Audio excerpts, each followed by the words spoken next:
Hello everyone, कैसे हैं आप लोग? सब ठीक है?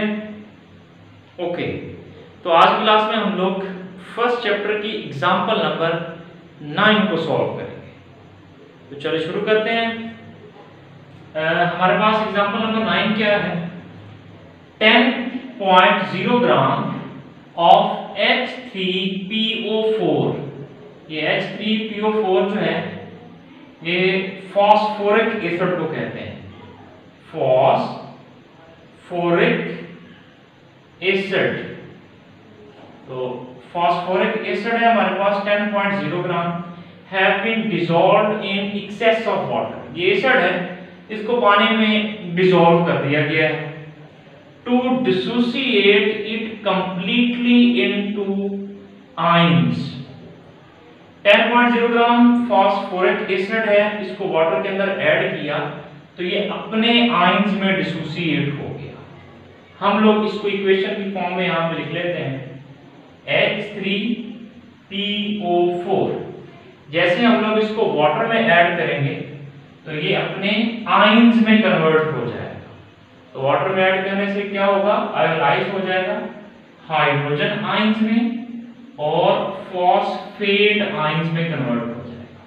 इसको बैलेंस कर लेते हैं। 3 हाइड्रोजन है, इधर 1 है, तो ये 3 हो जाएगा। 1 फास्फोरस 4 ऑक्सीजन, 1 फास्फोरस 4 ऑक्सीजन। तो इसकी हम लोगों ने आयोनाइजेशन को यहां पर रिप्रेजेंट कर दिया। अच्छा जी, तो अब हमसे डिमांड क्या करते हैं?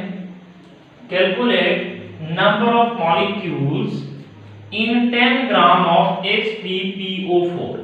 यानी 10 ग्राम फास्फोरिक एसिड में से मॉलिक्यूल्स की तादाद फाइंड आउट करो।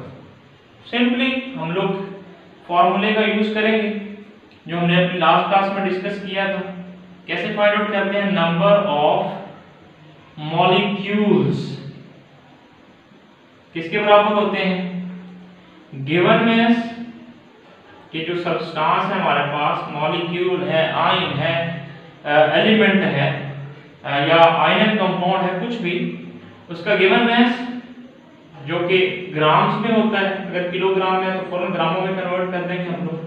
तो given mass divided by molar mass, उस सब्सटेंस का मोलर मास कितना है उस पर डिवाइड कर देंगे और मल्टीप्लाई कर देंगे एवोगैड्रोस नंबर से। तो गिवन मास हमारे पास कितना है? 10 ग्राम, तो लिखेंगे 10 divided by molar mass H3PO4 का मोलर मास अब तो सेकंड्स में कैलकुलेट करना आना चाहिए आप लोगों को। देखो 3 हाइड्रोजन है 3 प्लस 1 फास्फोरस है 31 प्लस 1 ऑक्सीजन है 16, 4 है तो कितना हो जाएगा? 64। तो फौरन सॉल्व कर दो। 64 प्लस 31 प्लस 3 कितना आंसर आएगा? 98। तो 98 इसका मोलर मास हो गया। मल्टीप्लाई बाय एवोगैड्रोस नंबर किसके बराबर है? 6.02 मल्टीप्लाई बाय 10⁻23। तो जब आप लोग इसको सॉल्व करेंगे तो आपके पास आंसर आएगा 0.614 मल्टीप्लाई बाय 10⁻23। तो ये आंसर आ जाएगा हमारे पास। इसको थोड़ा और सिंपलीफाई कर लेते हैं। इस पॉइंट को अगर हम लोग यहां पे लेके जाएं हमारे पास क्या बन जाएगा? 6.14 मल्टीप्लाई बाय 10⁻⁻1 मल्टीप्लाई बाय 10⁻23। हमने पॉइंट को यहां पे लेके गया तो 10⁻⁻1 हो जाएगा। इसको सॉल्व करेंगे तो हमारे पास बन जाएगा 6.14 मल्टीप्लाई बाय 10⁻22। तो ये हमारे पास नंबर ऑफ मॉलिक्यूल्स ये फाइंड आउट हो गया 10 ग्राम फास्फोरिक एसिड। ठीक है, तो ये इसका ए पार्ट था जो हम लोगों ने सॉल्व किया। इसके बाद हम लोग इसका बी पार्ट देखते हैं, number of positive and negative ions. अब हम लोगों ने 10 ग्राम फास्फोरिक एसिड के अंदर पॉजिटिव आयन कितने होते हैं और नेगेटिव आयंस कितने होते हैं, इनकी तादाद को फाइंड आउट करना है। तो बिल्कुल यही वाला फार्मूला हम लोग यूज करेंगे।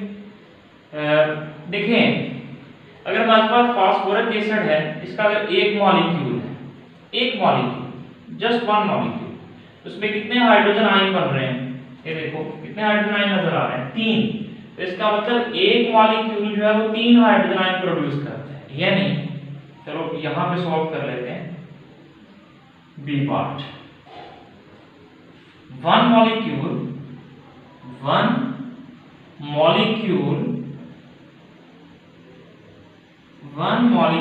of H3PO4 contains hydrogen ion.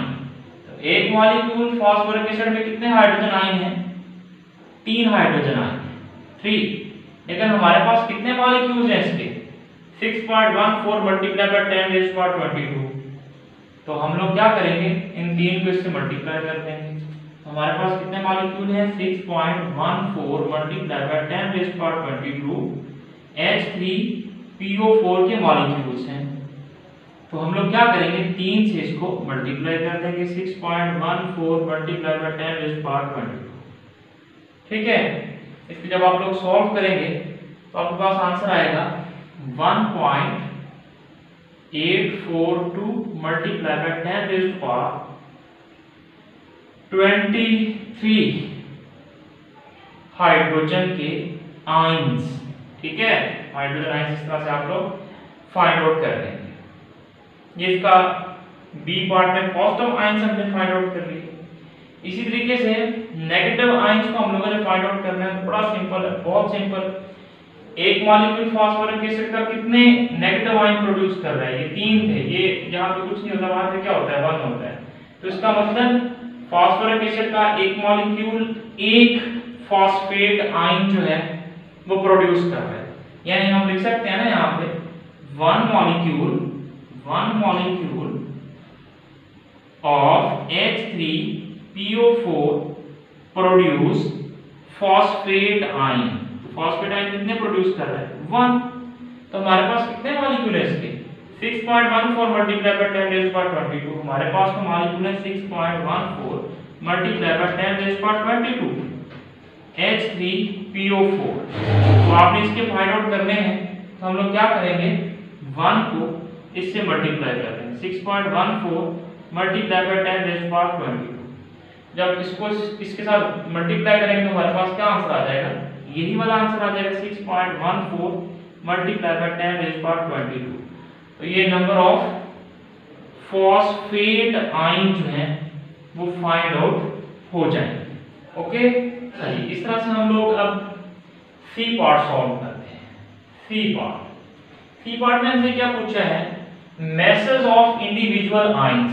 Individual मतलब अलग-अलग जो आयंस दो बने हुए हैं, इनके अलग-अलग मैसेज फाइंड आउट करें।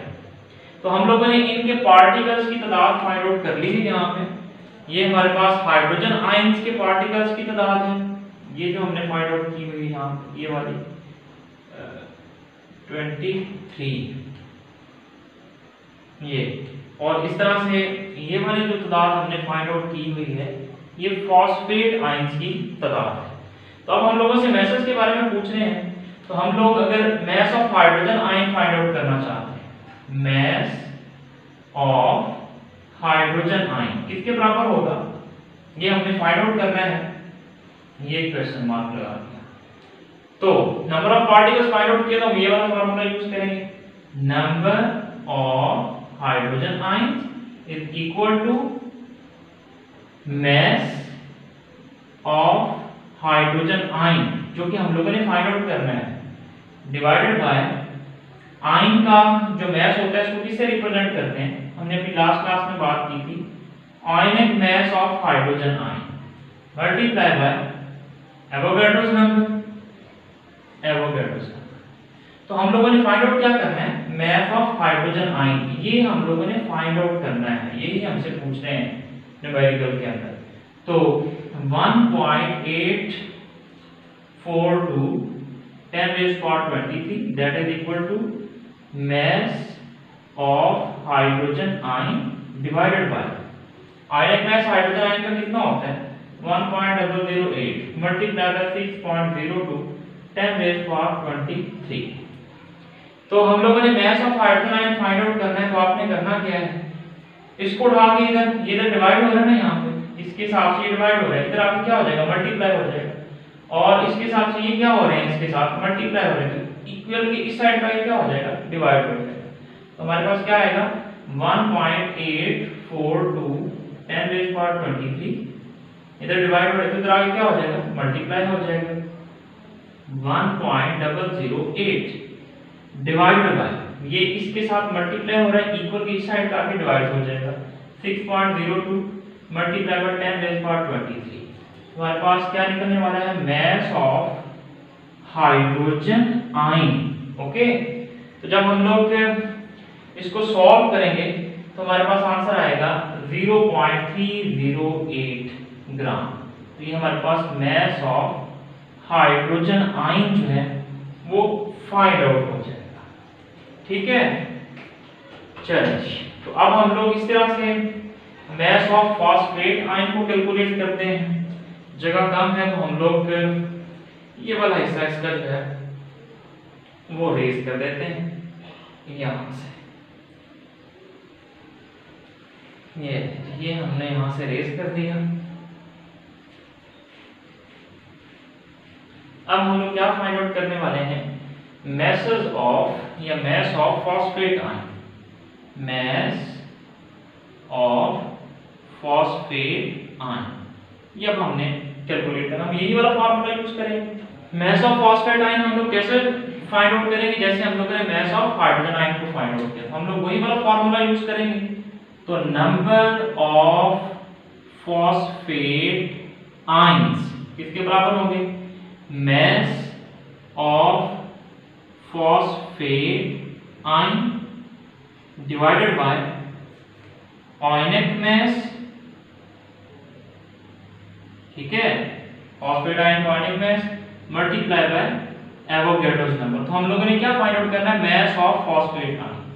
तो नंबर ऑफ फॉस्फेट आयन अभी हम लोगों ने फाइंड आउट किए, कितने थे, number of phosphate ion 6.14 multiply by 10 raise power 22, that is equal to mass of phosphate ion, ये तो हम लोगों ने फाइंड आउट करने हैं, डिवाइडेड बाय आयनिक मास कितना है फॉस्फेट आयन का, तो फास्फोरस का 31, चार ऑक्सीजन का 64, 64 plus 31 95 multiply by Avogadro's number क्या है 6.14 10 रेज़ टू पावर 23। तो हम लोगों ने मास ऑफ फॉस्फेट आयन को फाइंड आउट करना है, इसको उठाओ इधर मल्टीप्लाई कर दो, ये इधर आके मल्टीप्लाई हो रहा है इसके साथ, इक्वल की साइड पर क्या हो जाएगा, डिवाइड हो जाएगा। चलिए लिख देते हैं 95 मल्टीप्लाई बाय 6.14 10 रेज़ पावर 22, ये इसके साथ मल्टीप्लाई हो रहा है इधर आके डिवाइड हो जाएगा। तो ये है क्या है हमारे पास, ये हमने थोड़ा गड़बड़ कर दी यहाँ पे 6.02, क्योंकि एवोगैड्रोस नंबर तो 6.02 के बराबर होता है। तो ये इधर आके क्या हो जाएंगे, डिवाइड हो जाएंगे 6.02 10 रेज़ पावर 23। ठीक है, तो यहाँ किसके बराबर आ जाएगा, मास ऑफ फॉस्फेट आयंस, इसी का मास फाइंड आउट कर रहे हैं हम लोग।